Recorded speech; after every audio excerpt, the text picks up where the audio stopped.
You're listening to the Hanzi Comprehensive Exam podcast from hanzicomprehensiveexam.com. I'm your host, Lindsay Oden.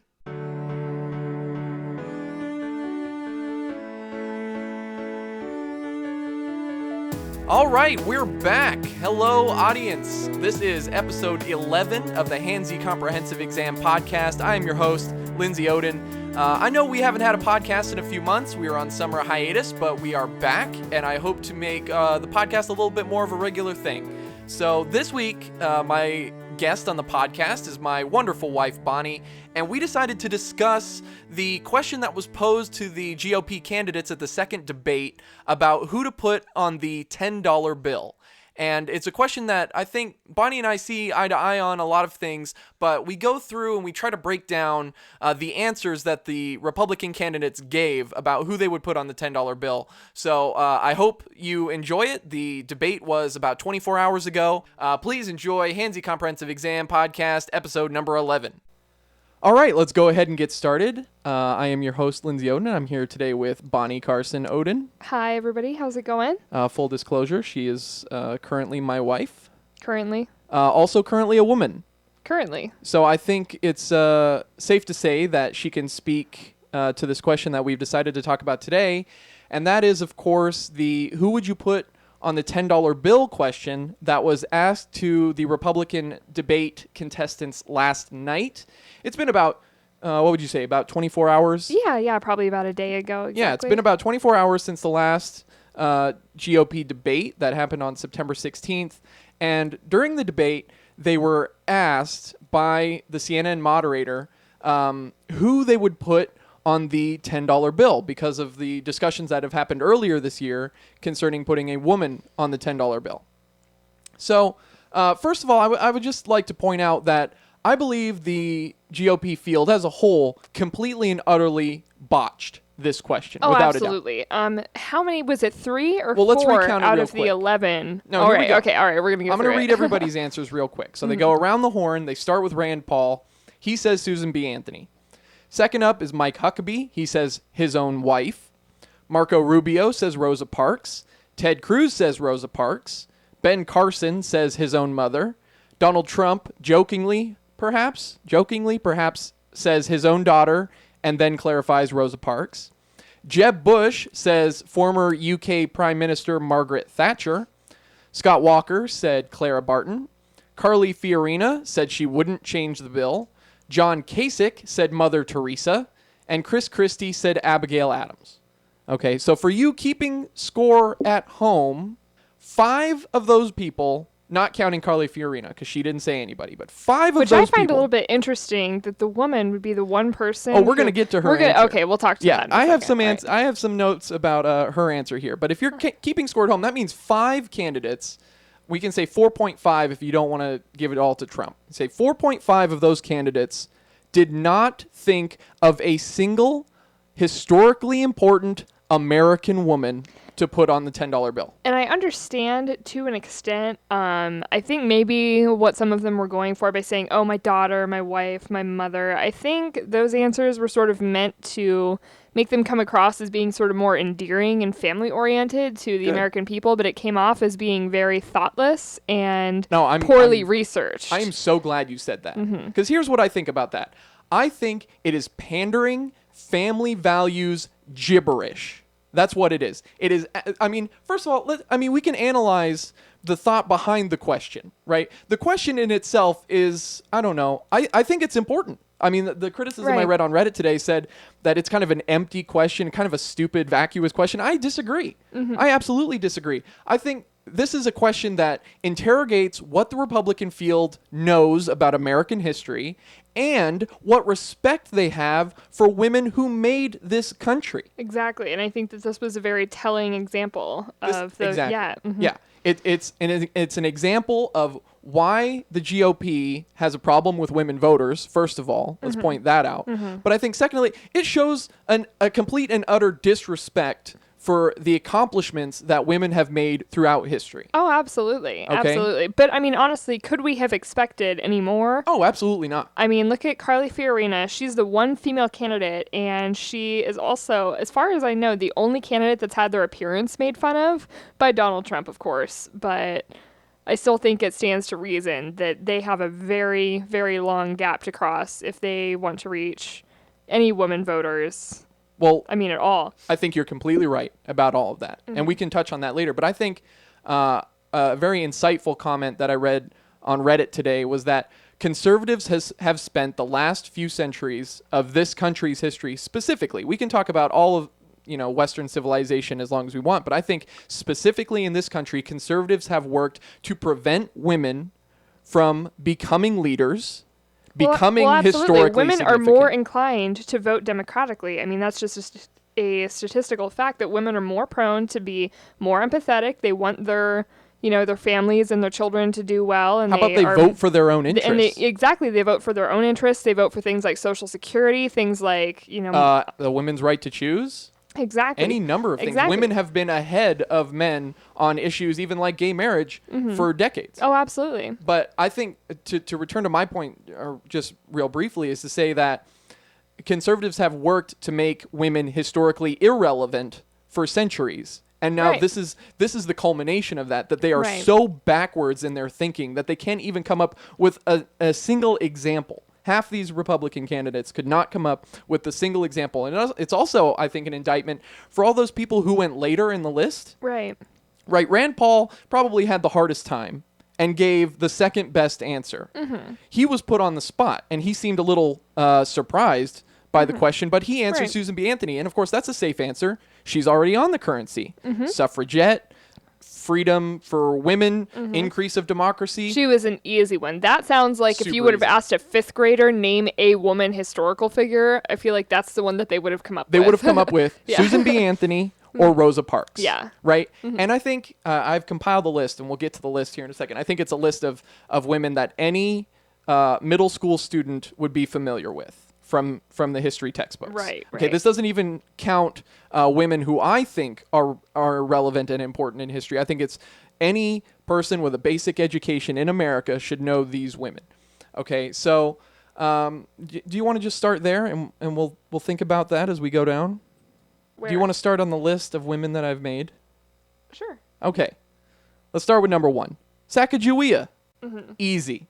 First of all, already on the money. Right. And her historical legacy has been twisted in such a way as to make her an ally of the white man, right? She helped the white man conquer North America. Right. I think that's an easy historical narrative that the GOP is already propagating anyway, that, manifest destiny and the power of the white man is already correct. Sacagawea, low-hanging fruit. What do you think?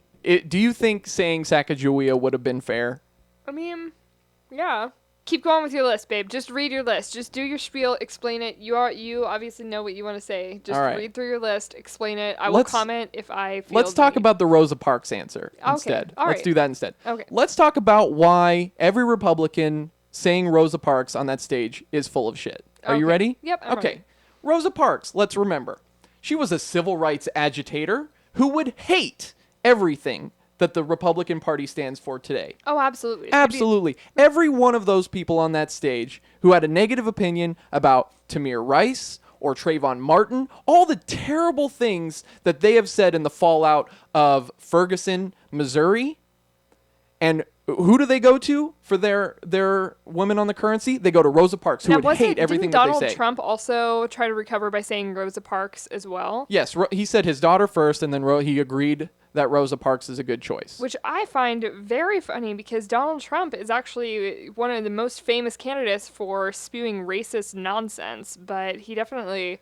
I mean, I've read several quotes of his talking about how he thinks African Americans are lazy. He doesn't think they're good workers. He thinks they're slackers, all these things that he said about Native Americans. I think it's funny that he would choose Rosa Parks. Number 2, she was a radical who fought against the white patriarchal establishment. Now, is that a big surprise for you that they would pick her to go on the currency, the Republican Party? Is this a joke? Absolutely. Okay. I think the most important point here is All of these Republicans who oppose birthright citizenship. Remember, if not for birthright citizenship, Rosa Parks would not have been an American. Right. Period. Rosa Parks was an American because of birthright citizenship and the 14th Amendment. And every Republican on that stage who said that they are in favor of ending birthright citizenship and then said Rosa Parks, hypocrite. 100%. I'm not sure what system everybody's advocating for other than birthright citizenship. Like, what other solution is there for determining whether or not someone can be a citizen? If you're white and from here. Apparently. That's the only criteria that they can rely on. Is because if you're not directly related to one of the WASP American founders, you're not a real American. Right. And that includes former slaves and the offspring of former slaves. That includes all of the people who have come to this country and made it great and built it, including Chinese immigrants, Filipino immigrants, Mexican immigrants, Canadian immigrants, all the European immigrants who were not white until very recently, including people like the Italians and the Irish. So there's your example. Absolutely. Why is Rosa Parks their go-to answer? It's hypocrisy and it's pandering. I told you, I think Rosa Parks is their go-to answer because I also think it's funny that after the first person said Rosa Parks, so there were a couple others that sort of hopped on the train. Yeah. Almost like they couldn't think of a historical woman figure, so they were like, oh yeah, sure, that sounds good. Well, Marco Rubio's answer came straight out of a PR handbook, and he was the first one who got to say Rosa Parks. Yeah. So, I think the last one we should say here is Rosa Parks once said that Malcolm X was her personal hero. Now, again, what is the hypocrisy here in the Republican Party? Because Malcolm X held Marxist ideals, did he not? He held some Marxist ideals. He was a member of the Nation of Islam. Let's not forget that. He was a radical and a black nationalist. He fought against the white establishment, and he's the personal hero of the woman that they chose to put on the currency. Pandering and hypocrisy. Do you know what the ironic part about that is? Please. Is that if the conservative populace knew the roots of Rosa Parks and if they knew her political leanings and who her political hero was, they probably would not. They probably wouldn't be happy that their candidates, were all saying that they would put Rosa Parks on the bill. But the sad fact is that they will never know because no conservative Republican is ever going to dig into it and do the research and actually look up the backstory and look up the beliefs of this person because they don't actually find her to be significant. I highly doubt that they even find her worthy of research. No, that's great. I think you make an excellent point, is that they're not willing to look into what Rosa Parks actually was. She was not some frail old woman on a bus who refused to move. She was strategically part of a movement to bring down segregation in Alabama. She was a civil rights activist. She wasn't acting on her own. She was part of a larger group and a larger movement of which conservatives opposed. So let's remember that. All right, let's move on. Let's move on to my personal favorite answer that was given, and that was by one Jeb Bush, naming former United Kingdom Prime Minister Margaret Thatcher as the person he would put on American money. Not only did he choose her as the person, he chose her as the American historically relevant woman of choice. Now, first of all, no, you're completely right. Yeah. Can you imagine if any Democrat had said, yeah, we should put a foreigner on the money? What the fucking backlash from the Republican Party would have been? Of course. Can you imagine that? They would have been down that Democrat's throat. It's almost as bad as us electing our Kenyan president. Yeah, exactly. It's almost as bad as having a Kenyan president. I just cannot fathom this. She is literally un-American. You cannot get more un-American than the former Prime Minister of the United Kingdom. What a joke. Not only that. I have to ask, why does Jeb Bush hate American women so much? Can you answer that? What's your theory? My theory? Well, first of all, let's consider what he said about Planned Parenthood, where he said that Planned Parenthood has nothing to do with women's health. And it's an absolute lie and a falsehood designed to gin up support in the Republican Party because he's being out-crazied by Donald Trump. Absolutely. He says Planned Parenthood has nothing to do with women's health. But by targeting Planned Parenthood, by defunding Planned Parenthood, he is directly attacking the health care of millions of American women who depend on Planned Parenthood. Who have no other outlet or no other access to health care outside of Planned Parenthood. And you know, and we can ask 100 questions to Jeb Bush. Here's one. Hey, Jeb, why didn't you put Betsy Ross? Hey, Jeb, how come you didn't pick Amelia Earhart? Hey, Jeb, how come you didn't pick Harriet Tubman? These are all really simple, easy Americans that he could have chosen, and he deliberately chose not to. Why? Because she was aligned with Reagan. He said, I would pick Reagan's partner, Margaret Thatcher. Absolutely. Trying to appeal to old school Reagan supporters, which probably constitute the majority of the Conservative Party. My question is, why not just pick Nancy Reagan? She's like Ronald Reagan, but with lady parts. That also would have been a good answer. Can you, I am speechless in my outrage about Margaret Thatcher being the answer. Because if anybody not a Republican had said put a foreigner on the money, they would have been calling for their head to be on a spike in Washington, D.C. This is un-American and unpatriotic, if you ever ask me. This is actually, I also think it's further proof that stupid runs in the Bush family. I mean, I don't think any of us were really debating that anymore at this point. We weren't debating it. Not in this house, we weren't. We weren't debating it at all. But I just cannot believe. And here's the other problem. Jeb Bush had time to consider his answer. While everybody else was going in front of him, he could have done it. He could have answered Rosa Parks. He could have done that. You know, red-blooded American Rosa Parks, he could have said. But he couldn't. He couldn't make himself think of a single American woman. Here's another theory. Maybe he was going to say Rosa Parks, but after 3 other people already said it, he didn't want to seem like that bandwagon kid in class who's just like, oh, yeah, what they said. He wanted to say a controversial answer to get attention. He's I would getting the think. wrong kind of attention, as he should, for his stupid answer. I just can't get over it. This, I don't know if our audience can tell, but I'm a little bit riled up because I'm somebody who cares about women's history, and It's because you care about women. I'm just falling apart. I can't think of a single good reason why he would have said Margaret Thatcher other than pandering bullshit. I can't think of a single reason. Can you? No, of course well, not. it's just, it wasn't, I mean, it was wrong. It was literally a wrong answer to a multiple, it was literally a wrong answer to an open-ended question, which only a Bush is capable of.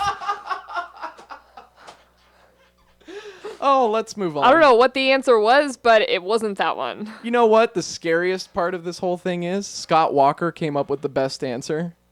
Scott Walker said Clara Barton, who of course is a pioneering nurse who helped found the Red Cross of America. Right. A very charitable organization. When Scott Walker sounds like the most reasonable candidate on the stage. Not only that, but I'm willing to bet probably 99% of people have never even heard her name before. Oh God, no. Yeah. Not even people close. were like, oh, who the hell is that? Maybe that makes it a bad answer for a Republican primary voter who's not. They didn't I would recognize say so. the name. I would say so. I think the other person who may have answered the best is Chris Christie, who said Abigail Adams. Right. So, I mean, I guess that's partially good. And she's got name recognizability hopefully for many people. Mm-hmm. Okay. But, I mean, just the fact that these other dimwits couldn't come up with a single person. Let's move on to my second favorite answer. From John Kasich. He answered Mother Teresa. Mother Teresa, of course, born in Macedonia. And then she moved to India, where she did almost all of the work for which she is known.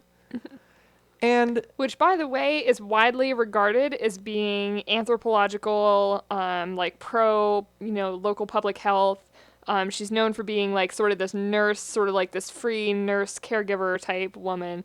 Actually not accurate to history at all. She was actually kind of cruel. She believed that suffering built your character and strengthened your relationship with God. So she would intentionally not administer medication to patients and let them suffer so that they could experience their spiritual journeys to a further extent. I'm so glad you pointed that out. For one thing, beautifully said.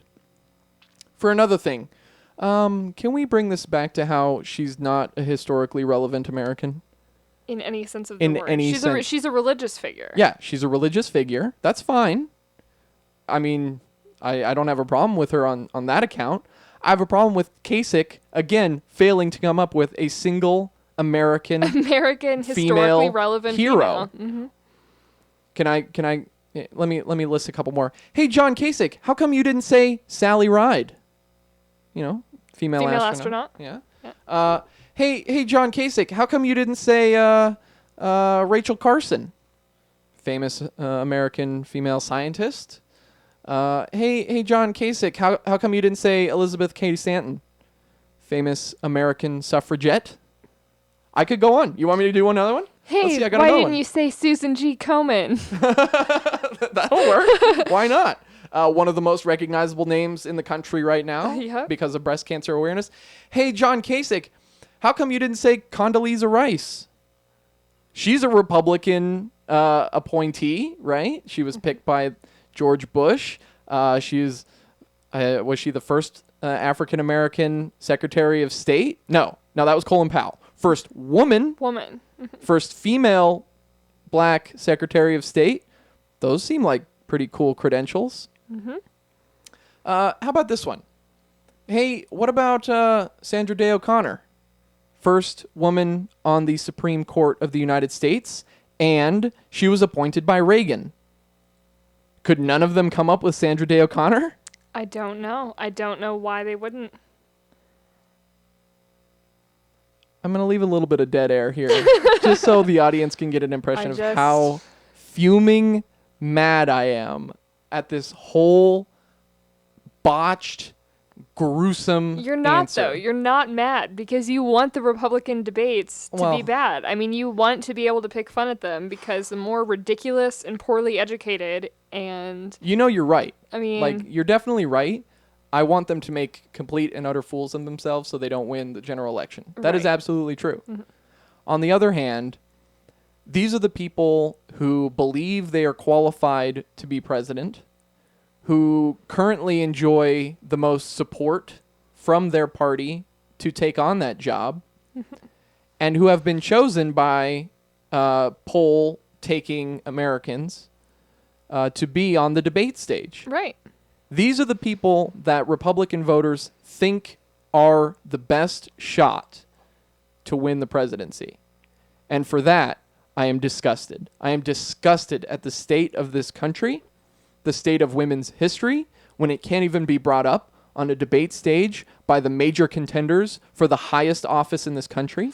Well, and not only that, but I know you said that we would circle back to it, but I want to make sure we don't forget to talk about how Carly Fiorina. Yeah. How Carly Fiorina said that she wouldn't change the bill at all because she doesn't think that that we should have a woman on the $10 bill. I almost feel like she's apologizing for the fact that she's a woman. Like, she's like, hey, guys, I know you're Republicans, but calm down. It's okay. I'm not trying to change your shit. Like, hey, well, I mean... She has to almost backpedal, it seems, to sort of overcompensate for the fact that she is a woman, because I feel that if she were to make any kind of statements, outside of that question, if she were to go on now and say, oh, I think that we, should have so-and-so woman on this bill and, we should do this and this for women's rights, I think that would actually affect her very negatively. So I think that in order to continue her standing with the Conservative Party, with the Republicans, she needs to sort of backpedal and sort of come across as being a little bit anti-women's rights. No, I need to speak. I think you're exactly right.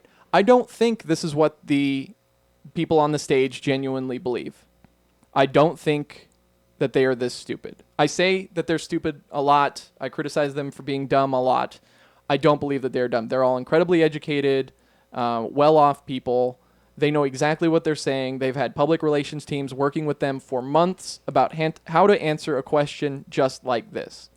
The problem is the answers that they did come up with that they believe the American people want to hear.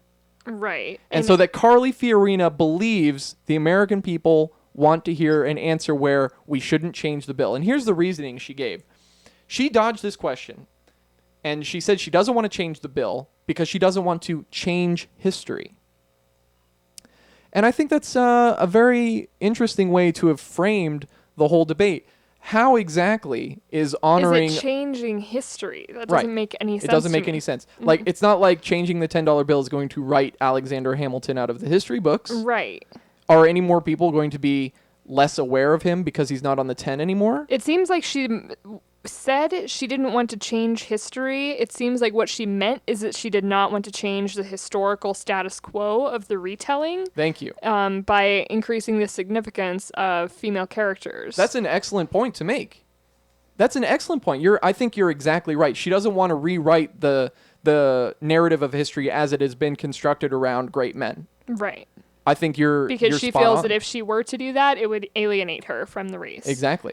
I think you're spot on. And she's already struggling. I mean, she's basically at the bottom. I believe she was in 11th place. I think she's doing a little bit better because she was very poised and very composed. Well, she won the first JV debate. Right. And that's why she's surged ahead and allowed to even compete on the major stage now. Right. And she was very successful. I think the general outcome after this debate is a lot of people think that she was a winner, if not the winner, if not entirely in part, then at least I think largely in part because of the fact that she was so incendiary, arguing with Donald Trump on stage. I think she got a lot of publicity, by sort of exchanging sparks. They both talked a little bit of shit about each other's careers, things like that. I'm glad you brought up her career. Yeah. Because she says she doesn't want to change history. Right. But that's what she's been doing since she started campaigning. Right. Her biggest bona fides are that she was the CEO of HP. Yeah, Hewlett-Packard. So it's something that Carly's been doing since she started campaigning is changing history. Right. Under her stewardship of HP, it was an unmitigated disaster, laying off tens of thousands of workers. And then, of course, she is no longer. It wasn't tens of thousands of workers because it was brought up in the debate. What happened was because somebody confronted her with that exact question, and they said, you led this company, they failed, they crashed, it was an absolute disaster, you were viciously fired. I think the grand total that they said was something like 5,000 people had lost their jobs, and she actually answered it very eloquently. And she said that she was the CEO of that company during the largest technological recession, in modern times, and that while all other technology companies were failing, she was actually able, she said she quadrupled their profits, quadrupled their cash flow coming in. She said that while 5,000 people were laid off, she was able to preserve the jobs of 80,000 more by making those what she called tough calls. And she kept sort of making these vague allusions to having to make those same kind of tough calls for, in American government, but she never really addressed what exactly they were. So she sort of was just sort of vaguely, grandstanding about how, she had all this business experience and she was going to make these tough calls and tough decisions for America, but she never actually articulated what those decisions were. I don't know if she thinks she's going to fix the economy just by firing some people. No, here's the statistics. 30,000 people. That's the statistic that's being quoted. 30,000 people lost their job at Hewlett-Packard under her leadership because she was the CEO during the dot-com bubble. Mm-hmm. Now, if you want to claim under your leadership that you were able to mitigate a disaster, which the bursting of the dot-com bubble was, then you should be able to prove it. Right. Her proof is garbage compared to the number of people who were laid off under her leadership. Right. We have to balance the interests of the workers against the interests of the CEO. Now, she made an extra buttload of money because of her stewardship of HP, while 30,000 people were out of a job. Right. Now, you can say HP would have gone down and laid off 30,000 workers regardless of who was CEO. I think that's a fair argument to make. But you don't get to claim your leadership of the company was good when it happens. When you're under taking you. home ridiculous amounts of, take-home pay while you're laying off people in your company And for financial using it as your reasons. credential to run for president of the United States. Yes. See, this is the problem with both Trump and Fiorina. Is that they are both, they're not politicians, they are business people. And as business people, they have had bad track records. Yes. Right? How many times have Donald Trump companies gone bankrupt? 4. How many workers got laid off under Carly Fiorina at HP? 30,000. 30,000. Those are the two statistics we should bring up every time they trot out some pro-business garbage. Those are the two things we need to trot out and say, listen, Donald Trump knows how to manage his brand, that he makes most of his money because of his name, not because he's a talented real estate investor, not because he knows how to manipulate the market. It's because he's an entertainer and he scored a contract with NBC and he's a very well-known big TV personality. He allows his name to be slapped on the sides of other buildings and companies to bolster them. Right. It's his name, not his leadership, that is worth anything. Yeah. Do you think a world leader like Putin gives a shit about Donald Trump's name? I don't think so. And Donald Trump thinks he's going to walk into Russia and demand all these concessions? I don't think so. I don't see how any country could take us seriously with an entertainer like Donald Trump as a president. And they were laughing at us. America is already like Bush. the butt of every international joke. Of course. Yeah.